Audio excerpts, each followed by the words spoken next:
मैं भी ना बेकार में टेंशन लेती रहती हूँ। कोई भी नहीं है यहाँ पे।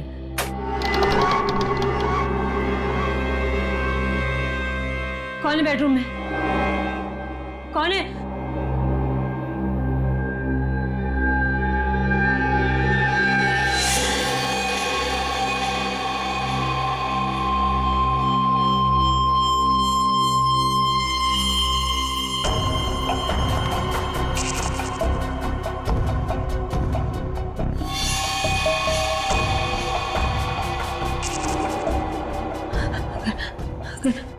अगर वो धमकी वाली बात सच है तो मेरी जान को खतरा है। नहीं, मैं तो बेकार में डरती रहती हूँ। नहीं, सावधानी बरतने में हर्ज ही क्या है।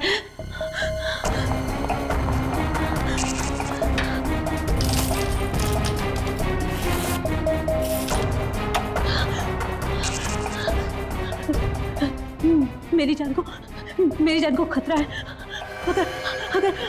अगर मुझे कुछ हो जाएगा तो मेरी मौत का जिम्मेदार तुम।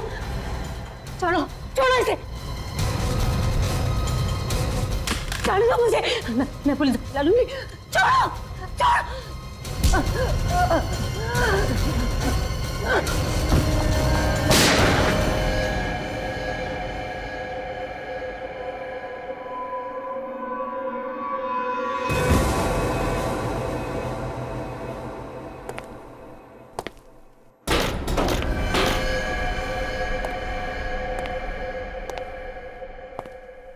रात के अंधेरे में,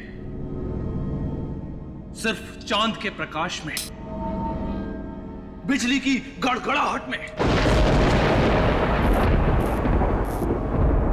राजन ने अपनी चाबी से मुख्य द्वार को खोला।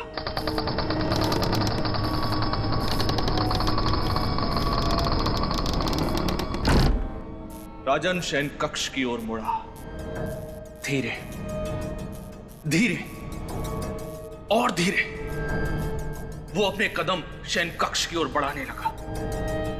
और जैसे ही राजन शयन कक्ष के द्वार तक पहुंचा, तभी अचानक एक हाथ पीछे से उसके कंधे पर आ थमा। राजन की चीख निकल गई। राजन ने पलट कर देखा तो वो उसकी पत्नी अनीता थी। अनीता ने बड़े ही प्यार से राजन से कहा, जानू, हैप्पी बर्थडे। अनीता के हाथ में एक केक था।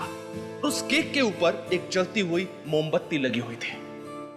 रेखा, तुमने देखा ये लाइट और साउंड वाले आईडी कहाँ हुए? डिस्टर्ब मत करो, सुनने दो। अरे हिट है, खूनी लिबास नावे सारे देश में धूम मचाएगी, देखना। राजन बड़े ही प्यार से अनीता की आंखों को पढ़ रहा था। अनीता ने राजन से कहा, ऐसे क्या देख रहे हो? तुम्हें क्या लगा मैं तुम्हारे जन्मदिन को भूल गई? राजन मुस्कुराया। अनीता ने बड़े ही प्यार से राजन का हाथ पकड़ा और उसको टेबल तक ले गई। अनीता ने वो केक टेबल के ऊपर रख दिया। अचानक अनीता ने चाकू उठाया और तेजी से राजन की ओर घुमाया। राजन डर गया। तभी अनीता बोली, जानू, केक नहीं काटोगे? राजन ने राहत की सांस ली। उसने वो चाकू अनीता के हाथ से अपने हाथ में लिया और जैसे ही उसने वो चाकू केक काटने के लिए केक के ऊपर रखा, तभी अनीता चिल्लाई, रुको! राजन भाई डर गया। अनीता मुस्कुराई। अनीता ने कहा, जानू, मोमबत्तियां तो बुझा दो। राजन ने फिर राहत की सांस ली। राजन ने एक फूंक मारी और उस मोमबत्ती को बुझा दिया। उस मोमबत्ती के बुझने के बाद उस कमरे में काला घना अंधेरा छा गया। तभी अचानक एक गोली चलने की आवाज आई और राजन जमीन पर गिर गया।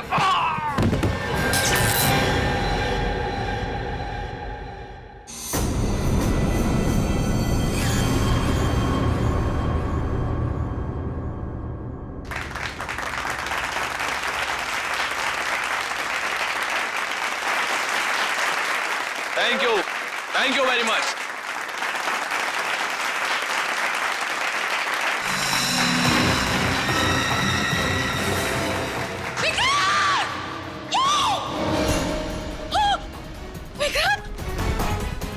किसी को बाहर मत जाने देना, मेन डोर बंद। विक्रांत क्या हो गया तुम्हें? अरे कोई सीआईडी को बुलाओ जल्दी। विक्रांत विक्रांत विक्रांत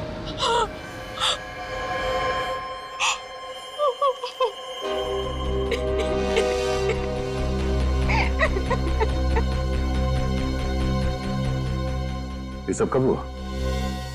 मैं बताता हूं। आप? अमन, मैं लेखक हूं सर। विक्रांत जी मेरे इस नोवेल खूनी लिबास के प्रकाशक थे। इस कार्यक्रम का आयोजन भी उन्होंने ही किया था। दरअसल आज मेरे इस नए उपन्यास खूनी लिबास का लॉन्च था। मैं वहां पर खड़े होकर इस उपन्यास के एक अध्याय को पढ़कर सुना रहा था। बैकग्राउंड में साउंड्स और लाइट का इफेक्ट भी चल रहा था। तय समय के अनुसार लाइट्स ऑफ हो गई और जब वापस ऑन हुई तो मैंने देखा कि विक्रांत के सीने से खून बह रहा था और वो ये रेखा जी हैं, विक्रांत जी की पत्नी। खूनी लिबास, खूनी लिबास, ये नाम कहीं सुना हुआ सा लगता है। सर वो अंजलि, उसके पास से हमें इसी बुक लॉन्च का इनविटेशन कार्ड मिला था। हाँ, अंजलि जिसका खून हुआ कल रात, उसके बैग में भी हमें इसी बुक लॉन्च का इनविटेशन कार्ड मिला। पलटो से संभल गए।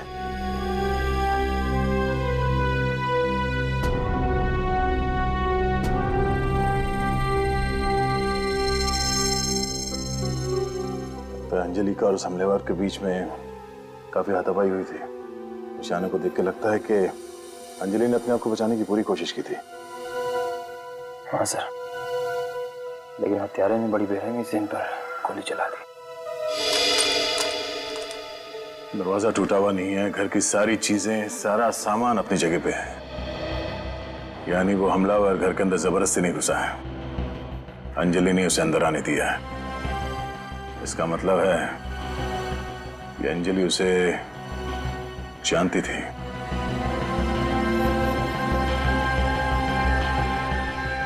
टूटा हुआ डिक्टाफोन,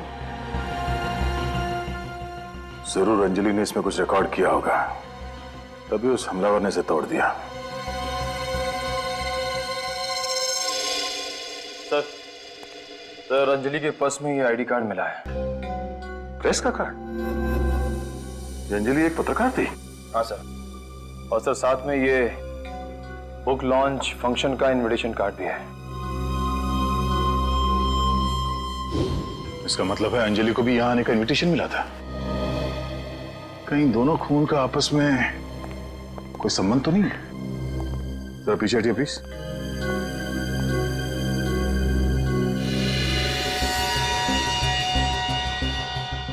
गोली विक्रांत जी के सीने पे लगी, यानी वार सामने से किया गया। जरा ना आगे लो।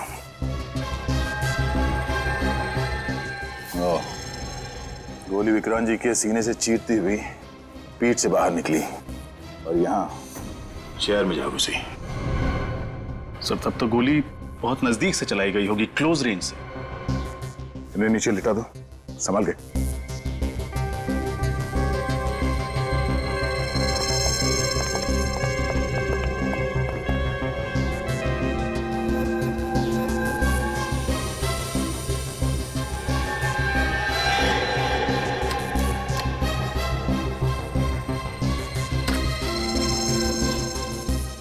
निकल, ये लो, एक लंबी रस्सी लिया।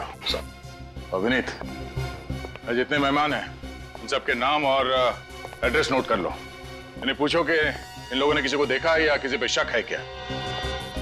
और जितने लोगों को इनविटेशन दिया गया उन सब की एक लिस्ट बनाओ और पता करो कि यहाँ कौन लोग हैं जो जबरदस्ती बिना इनविटेशन के अंदर घुसा है। और यह भी पता करना कि कौन लोग हैं जो इनविटेशन देने के बावजूद यहाँ पे नहीं आए। सर, जिस तरह से गोली चलाई गई स्टेज पर से ही चली हो। ये कैसे हो सकता है सर? इस स्टेज पर तो सिर्फ मैं ही था। आप कह रहे थे कि उस वक्त आप स्टेज पे इस उपन्यास से एक अध्याय पढ़ रहे थे। जी हाँ सर, बैकग्राउंड में साउंड और लाइट का इफेक्ट भी चल रहा है। और हाँ सर, इस कहानी में एक जगह कमरे में अंधेरा होता है और किरदार पे गोली चलती है। और उस वक्त इस हॉल में भी अंधेरा हुआ था। ये अंधेरा होना और गोली चलने की आवाज ये पहले से तय था क्या? जी हाँ सर, गोली की आवाज की रिकॉर्डिंग सुनाई देना और ठीक उसी वक्त सचमुच की गोली चलना इत्तेफाक तो नहीं हो सकता। हमें वो ऑडियो सीडी चाहिए गोली चलने की। जी हाँ, मिल जाएगी। सर, सरस सिंह,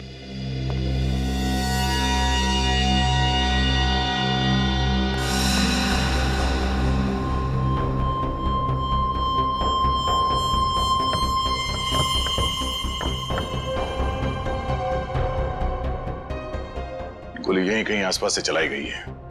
सर करीब 15-20 फीट की दूरी है। सर हो सकता है खूनी इस पर्दे के पीछे कहीं छिपा हो।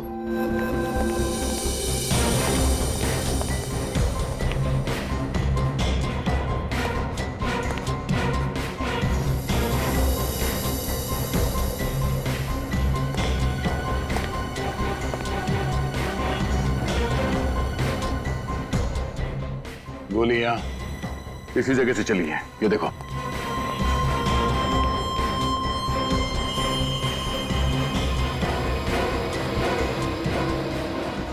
एक मिनट जब हिलना नहीं, हिलना नहीं। किसी के जूतों के निशान है। सर हो सकता है ये निशान खूनी के जूते के। जब ये हादसा हुआ उस वक्त यहाँ बैक स्टेज पे जितने भी लोग थे उन सबको यहाँ बुलाओ। Yes sir. सर ये लोग थे यहाँ पर। आप लोग थे जब बाहर हॉल में गोली चली थी, आप लोग यहीं पे थे बैक स्टेज में? जी सर। किसी को यहाँ से भागते हुए देखा बाहर? नहीं सर। नहीं? मैंने देखा सर, एक आदमी जल्दी जल्दी भाग रहा था। आप पहचानते हैं उसे? साहब अंधेरा था साहब, अंधेरे में दिखाई नहीं दिया साहब कुछ। अच्छा, उस आदमी ने क्या पहना हुआ था कुछ याद है? शर्ट, कुर्ता या कुछ और? साहब अंधा है क्या, जंगली कहीं का? साहब काले रंग का कोट पहना था साहब, और वो जल्दी जल्दी भाग रहा था साहब, और उसने मुझे धक्का दिया साहब, वो धक्का दे के भाग गया साहब। ठीक है, आप लोग जाओ, सिक्योरिटी से जाके पता करते हैं कि उन लोगों ने किसी लंबे काले कोट वाले आदमी को देखा है या नहीं। जी सर, वो बहुत जल्दी में था, इसके पहले कि मैं उससे कुछ पूछता वो निकल गया। वो गया कैसे यहाँ से? गाड़ी से गया सर। गाड़ी का नंबर देखा तुमने? नहीं सर। अच्छा, वो दिखता कैसे था? उसने क्या पहन रखा था? हुलिया बता सकते हो? सर उसने काले कलर का कोट, टोपी और चश्मा पहना हुआ था। सर अंदर हॉल में भी उस आदमी ने हमें यही हुलिया बताया था। यही वो शख्स है जिसकी हमें तलाश है। तुम उसका स्केच बनवा सकते हो हमारे लिए?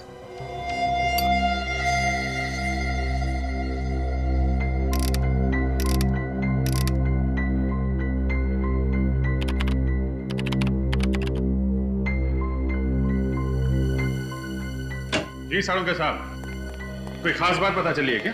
खास बात यह है अभिजीत कि 2 बुलेट्स आप लोग देख रहे हैं, इसमें से ये वाली बुलेट मुझे अंजलि की बॉडी में से मिली है और ये बुलेट मुझे विक्रांत की बॉडी में से मिली है, और दोनों बुलेट .32 कैलिबर की गन से चली है। यहां देखो, ये देख रहे हो, दोनों गोलियों पर गन बैरल का एक जैसा निशान है, एकदम आइडेंटिकल। इसका मतलब अंजलि और विक्रांत को एक ही गन से मारा गया है। मिस्टर विक्रांत उस उपन्यास खूनी लिबास के प्रकाशक थे और अंजलि उस बुक लॉन्च में आने वाली थी मगर पहुंची नहीं। दोनों को एक ही गन से मारा गया है, मतलब दोनों का खूनी कोई एक ही है। मगर एक बात समझ में नहीं आ रही सर, खूनी ने ठीक उसी वक्त गोली कैसे चलाई जिस वक्त फंक्शन के बैकग्राउंड म्यूजिक में गोली चलने की आवाज थी? एक बार वो बैकग्राउंड म्यूजिक सुनते हैं। उसने वो चाकू अनीता के हाथ से अपने हाथ में लिया। राजन ने फिर राहत की सांस ली। राजन ने एक फूंक मारी और उस मोमबत्ती को बुझा दिया। उस मोमबत्ती के बुझने के बाद उस कमरे में काला घना अंधेरा छा गया। तभी अचानक एक गोली चलने की आवाज आई और राजन जमीन पर गिर गया। हाँ यार, थोड़ी मिस हो गई है, फिर से ट्राई करता हूं। सचिन, फिर से मुझे ऑन करना। और उस मोमबत्ती को बुझा दिया।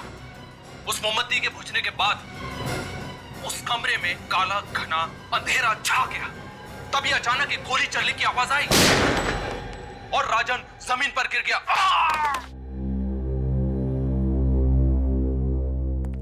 गोली की आवाज पे गोली चलाना इतना आसान नहीं है, काफी प्रैक्टिस की जरूरत पड़ेगी। और हत्यारे ने उसी वक्त गोली चलाई जिस वक्त उसने सीढ़ी से गोली की आवाज सुनी।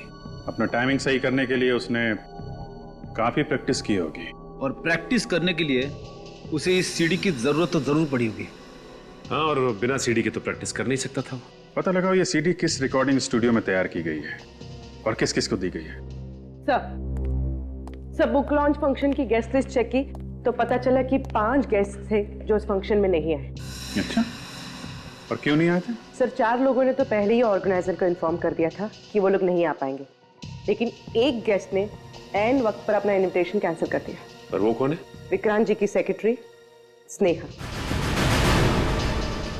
स्नेहा जी? मैं उस रात वीएन हॉस्पिटल में थी, मेरे भाई का ऑपरेशन था, वो अब भी सीरियस है। आप चाहें तो वीएन हॉस्पिटल जाकर इंक्वायरी कर सकते हैं। मैंने इस बारे में विक्रांत सर को भी बताया था।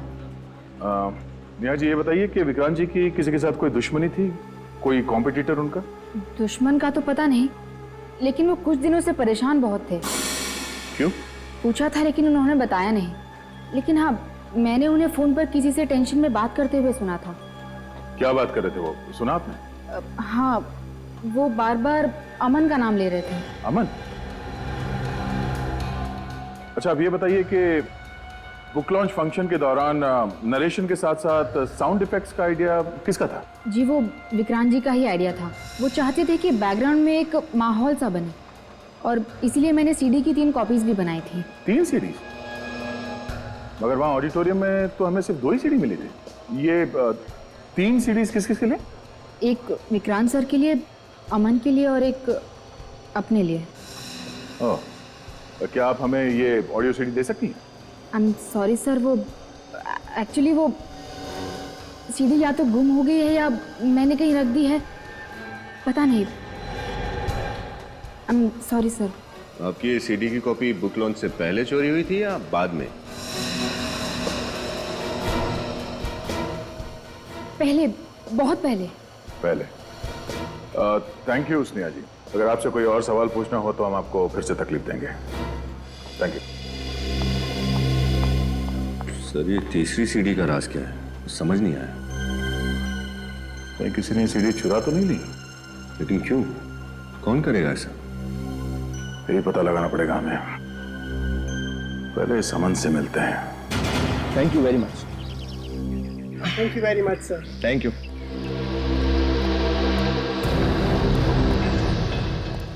अरे सर, आप लोग यहाँ? हमें पता चला कि आप पत्रकारों को इंटरव्यू दे रहे हैं, तो सोचा लगे आज क्यों ना हम भी कुछ सवाल पूछ लें आपसे। क्या बात करें सर, एक जर्नलिस्ट को जवाब देने में और सीआईडी ऑफिसर्स को जवाब देने में बहुत बड़ा फर्क होता है। हाँ, फर्क तो होता है। पत्रकार को जवाब देने से मना किया जा सकता है, बस सीआईडी ऑफिसर्स को जवाब तो देना ही पड़ता है। क्या बात है दया सर, आपको तो एक लेखक होना चाहिए था। नहीं, मैं इसी में खुश हूँ। खैर, विक्रांत जी के बारे में कुछ पूछना था आपसे। विक्रांत बहुत ही सीधा साधा और बड़े ही दिल वाला था। मैं आज जो कुछ भी हूँ उसी की वजह से तो हूँ। अगर मैं सच कहूँ सर, तो उसके चले जाने का सबसे ज्यादा नुकसान मुझे हुआ है। पिछले कुछ दिनों से उनके व्यवहार में कुछ बदलाव देखा था आपने? कोई अजीब सी बात?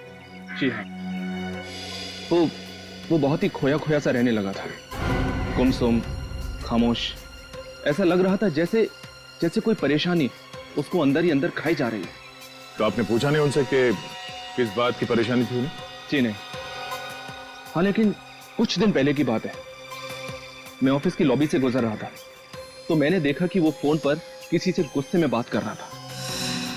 किससे बात कर रहा था? शायद वो किसी मिलन से बात कर रहा था और कह रहा था कि मिलन, तुम मेरे साथ ऐसा नहीं कर सकते।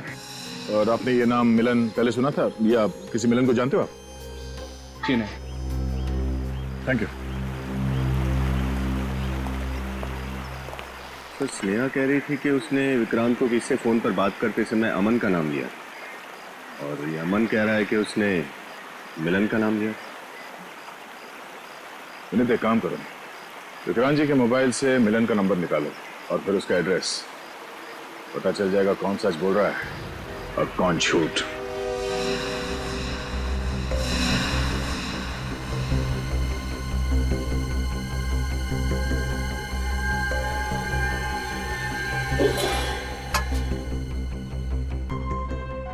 फैन चल रहा है, अलमारी खुली हुई है, खाना वैसा का वैसा है, खिड़की भी खुली हुई है।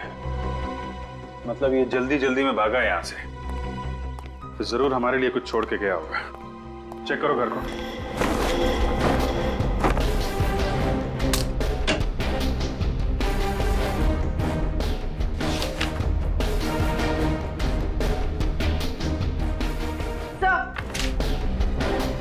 सर ये फोटो मिली। ये सर, ये फोटो तो स्केच से मैच होता है। ये देखिए। मतलब मिलन ही था जो उस बुक लॉन्च में गया था। चेक करो, देखो और क्या मिलता है।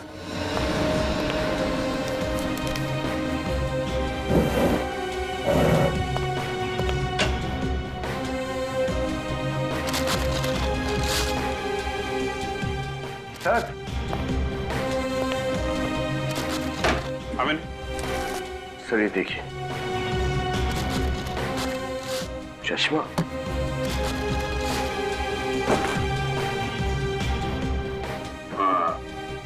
वॉचमैन ने भी बताया था ना, गोली चलने के बाद जो आदमी गेट से निकला था उसने यही पहन रखा था, काला कोट, चश्मा और हैट। मतलब सर, बुक लॉन्च पे मिलन विक्रांत का खून करने के बाद पहले घर आया, हड़बड़ी में अपना सामान पैक किया और यहाँ से चक्कर हो गया। करेक्ट। सर ये डस्टबिन से ये पेपर मिले। सर देखिए, जैसे इस पे कोई नक्शा बना हुआ है।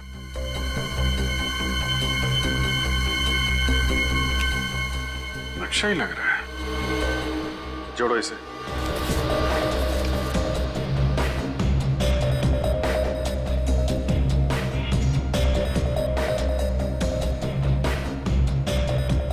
Blue pearl, blue pearl. पता लगाओ ये जगह कहां पे है।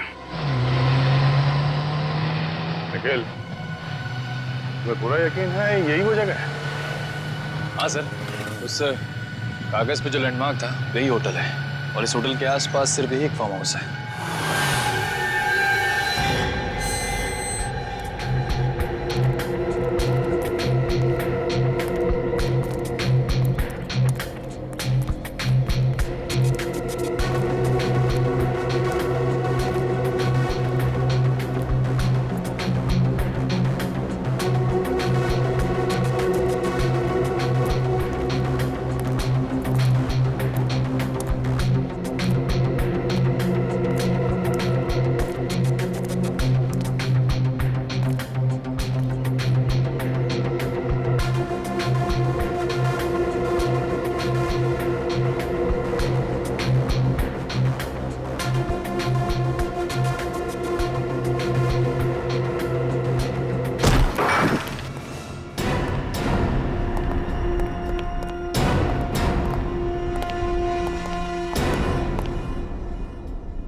निखिल, अंदर कमरे की तलाशी लो।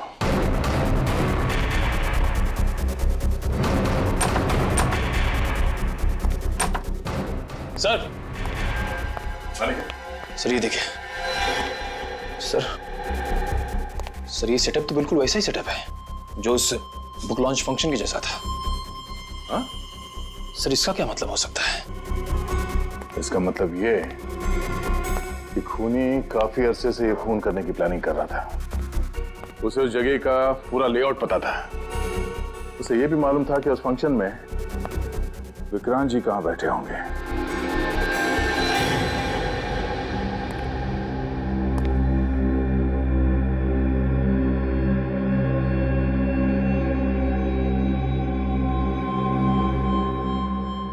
सर ये देखिए, ये गोली बिल्कुल वैसी गोली है जो हमें विक्रांत जी की लाश से मिली थी। हर एक छोटी सी छोटी बात को ध्यान में रखकर उसने कत्ल करने की साजिश रची है।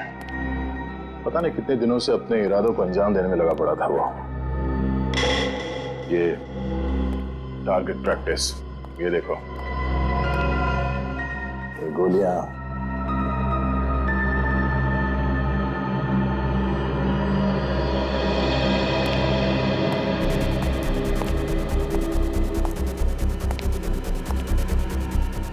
ये सीडी प्लेयर और म्यूजिक सिस्टम। राजन ने एक फूंक मारी और उस मोमबत्ती को बुझा दिया। उस मोमबत्ती के बुझने के बाद उस कमरे में काला घना अंधेरा छा गया। तभी अचानक एक गोली चलने की आवाज आई। ओह,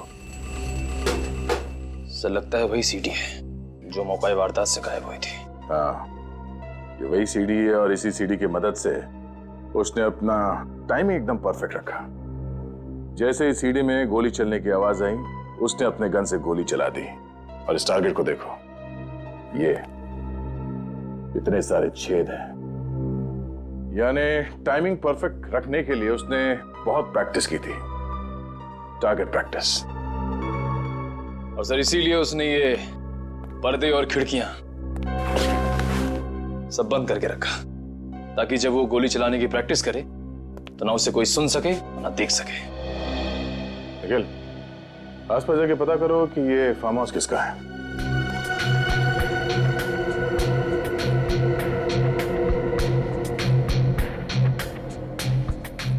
शेल।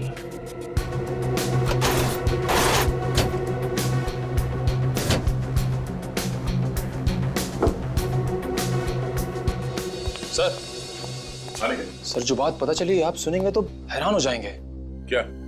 सर ये फार्म हाउस विक्रांत जी की वाइफ रेखा के नाम पे है।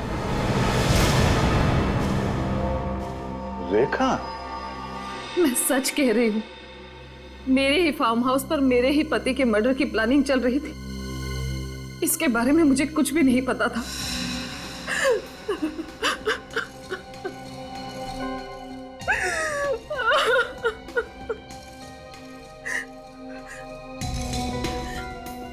अगर मुझे पता होता तो क्या मैं अपने पति को बचाती नहीं? क्या मैं सीआईडी को इन्फॉर्म नहीं करती? ये फार्म हाउस की चाबी किस किस के पास रहती है? एक चाबी मेरे पास रहती है और दूसरी विक्रांत के पास रहती थी। जब भी उसका मन करता था वो वहां चला जाता था। मैं तो काफी अरसे से फार्म हाउस पर गई नहीं।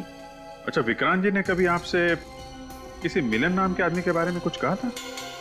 नहीं सर, ये नाम तो मैं पहली बार सुन रही हूँ। क्या आपने हाल फिलहाल विक्रांत जी के बर्ताव में कुछ बदलाव देखा? हाँ, काफी समय से विक्रांत का बर्ताव अजीब सा हो गया था।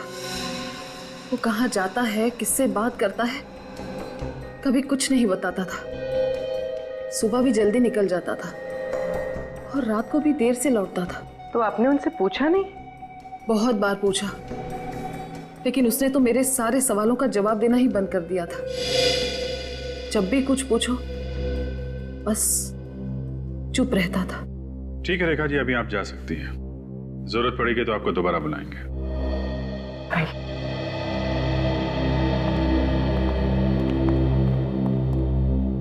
सर मुझे तो लगता है ये मिलन ही खूनी है, क्योंकि बुक लॉन्च फंक्शन की शाम उसको ही निकलते हुए देखा गया था। हाँ, कहीं से उसने फार्म हाउस की चाबी का इंतजाम किया होगा। वहां पे सीडी के म्यूजिक पे गोली चलाने की प्रैक्टिस की और बुक लॉन्च में जाके विक्रांत जी का खून कर दिया। पर सर हमें ये भी नहीं पता कि मिलन है कहाँ, और ये भी नहीं पता कि वो जर्नलिस्ट अंजलि की मौत का इस केस से क्या लेना देना है। सर, डेक्टाफोन में से जो हमें टेप मिला था वो बुरी तरह से डैमेज था, लेकिन अब उसे रिपेयर कर लिया गया है। Very good. तो डेक्टाफोन लाना जरा।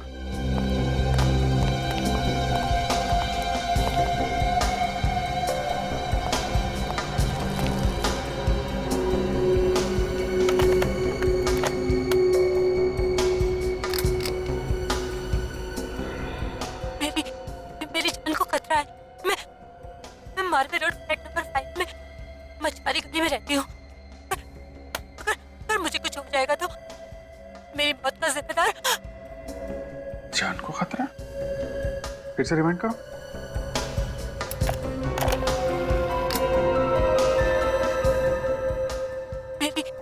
मेरी जान को खतरा है। मेरी जान को खतरा है। मैं मार्वे रोड फ्लैट नंबर 5 में मछुआरी गली में रहती हूँ। मेरी मौत का जिम्मेदार। Marve road flat number 5। तो फिर से चलो। मेरी जान को खतरा है। मैं मार्वे रोड फ्लैट नंबर 5 में मछुआरी गली में रहती हूँ। हाँ सर, तो फ्लैट नंबर 5 मार्वे रोड मछुआरों की कॉलोनी के पास। टेप से दो बातें तो पता चली है। अंजलि की जान को खतरा था और मरने से पहले उसने एड्रेस बताया था फ्लैट नंबर 5 मार्वे रोड मछुआरों की कॉलोनी के पास। देखते हैं कौन रहता है इस एड्रेस में। जी हम सीआईडी से आपसे कुछ पूछना चाहते हैं। माफ कीजिए, हमने आपका नाम नहीं पूछा। मृदुला। मृदुला। मृदुला जी, आप अकेली रहती हैं? हाँ, नहीं मतलब मेरे पति के साथ शैलेश, लेकिन फिलहाल वो किसी काम के सिलसिले में 3 महीनों के लिए हमारे गांव गए हैं। ओह अच्छा। आप किसी अंजलि को जानती हैं? अंजलि? एक सेकंड, ये है उसकी फोटो। कौन? अंजलि एक पत्रकार थे। जी नहीं, एक्चुअली मैं घर से बाहर सिर्फ सब्जी खरीदने के लिए निकलती हूँ। मैं किसी पत्रकार को नहीं जानती। सब्जी भाजी खरीदने जब घर से बाहर जाती हैं तो शायद आपने कहीं इसे देखा हो, इसके बारे में सुना हो। जी नहीं।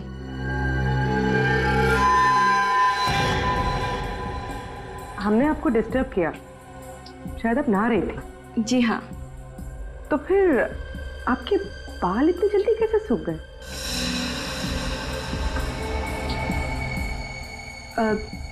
जी वो मैं शैम्पू करने जा ही रही थी तब आप लोग आ गए। अब आप लोग जाएंगे तब मैं कर लूंगी शैम्पू। अच्छा, मतलब आप चाहती हैं कि हम लोग चले जाएं? जी नहीं, मगर वो पानी चला जाएगा तो प्रॉब्लम हो जाएगी। नहीं, कोई बात नहीं, हम लोग फिर आ जाएंगे। Thank you.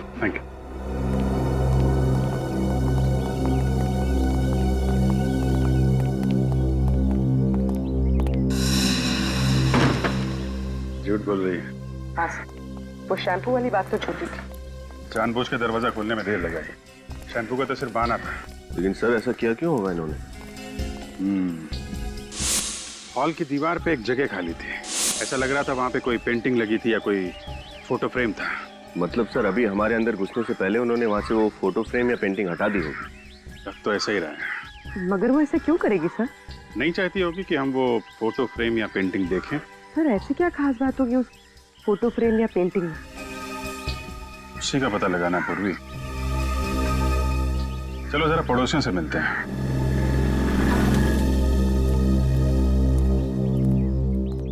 एक्सक्यूज मी भाई साहब। देखिए हम लोग सीआईडी से हैं। आप यहीं आसपास रहते हैं? हाँ सर, ये वाला घर मेरा है। हो, आप फिर तो शैलेश जी और मृदुला जी को जानते होंगे? हाँ, बहुत अच्छे से। कितना जानते हैं उनके बारे में? I mean, उनके बारे में ऐसी कोई बात जो आपको खटकती हो, कुछ अजीब लगता हो उनके बारे में? हाँ सर, एक्चुअली सर वो दोनों वैसे तो बहुत मिलनसार है सर, लेकिन पिछले कुछ दिनों से सर उनका बर्ताव बहुत अजीब सा हो गया सर। अजीब सा मतलब? अचानक हम सबसे बातें करना बंद कर दिया है। सहमे सहमे से रहते हैं सर। तो इसकी वजह नहीं पूछी आपने? पूछा था सर, उन्होंने जवाब नहीं दिया, बात को घुमा दिया सर। अच्छा, इनके घर आना जाना तो होगा आपका? हाँ, काफी बार मैं जा चुका हूँ। I see। फिर तो आपने इनके हॉल में जो एक तस्वीर है वो तो देखी होगी। वो जो है ना, वो बड़ा सा फ्रेम है हॉल में बिल्कुल सामने। वो कौन सी फोटो थी? वो मैरिज वाली सर, मृदुला जी और शैलेश जी की शादी की फोटो है सर। कहीं आप उसी की बात तो नहीं कर रहे? अच्छा, हाँ वही। अच्छा, ये शैलेश जी काम कहाँ करते हैं? शॉपिंग मार्केट में सर। कौन से शॉपिंग मार्केट? वो हाँ, arc line shopping market sir. अच्छा, thank you very much. Okay sir. जी ने वो मृदुला जी और शैलेश जी की शादी की फोटो हमसे क्यों छुपाई? शायद शैलेश की पहचान छुपाने के लिए। आर्कलाइन शॉपिंग आर्केड।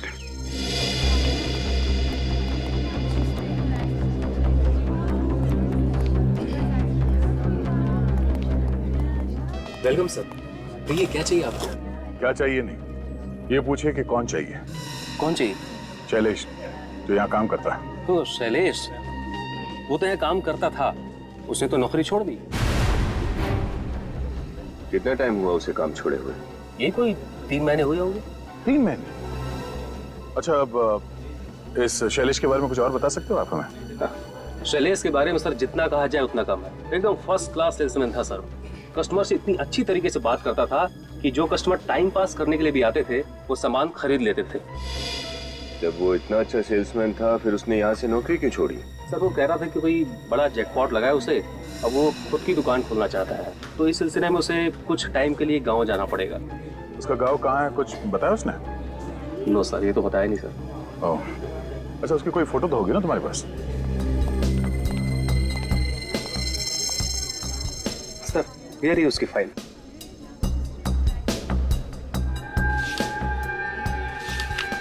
ओह, ये शैलेश पकड़ ले इसे सर।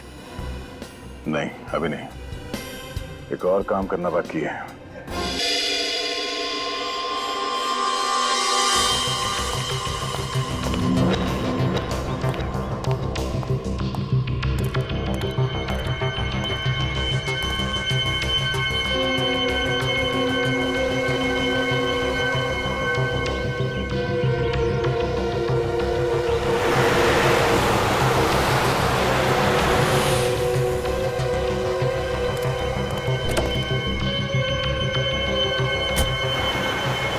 गाड़ी में बैठ के तो नहीं जा रहा? हम भी चलते हैं, जाइए, जा रहा है।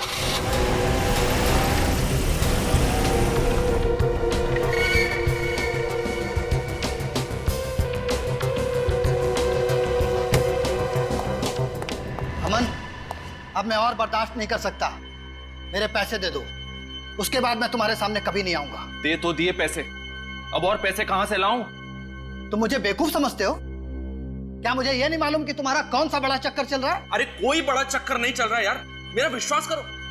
और हाँ, जितने पैसे तय हुए थे वो सब के सब मैं तुम्हें दे चुका हूं। अब मुझे परेशान करना बंद करो प्लीज। तुम बकवास बंद करो, बहुत हो चुका। तुम ऐसे नहीं मानोगे। मिलन, देखो ये गन, प्लीज ये गन मत चलाना। हाँ, तुम गोली नहीं चला सकते। हम शांति से बैठकर बात करते हैं ना। अरे तुम्हें जितना पैसा चाहिए उतना पैसा मैं तुम्हें दूंगा, मैं वादा करता हूं तुमसे। लेकिन प्लीज ये गन नीचे कर दो। हाँ, गन नीचे कर दो। ये बंदूक मुझे बहुत पहले निकाल लेनी चाहिए थी, लेट हो गए।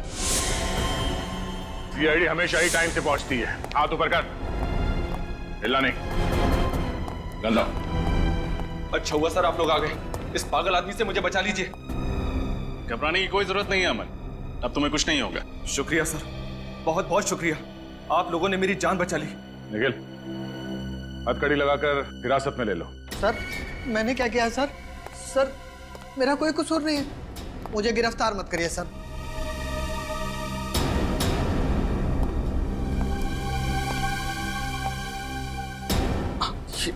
ये आप क्या कर रहे हैं सर? आप लोग मुझे क्यों गिरफ्तार कर रहे हैं? ये ड्रामा बंद करो मिस्टर शैलेश। शैलेश? कौन शैलेश सर? मैं अमन हूं, अमन। और ये सारा खेल तो इस मिलन ने खेला है। मैं निर्दोष हूं सर, मैंने कुछ नहीं किया। इतना भोला बनने की कोई जरूरत नहीं है।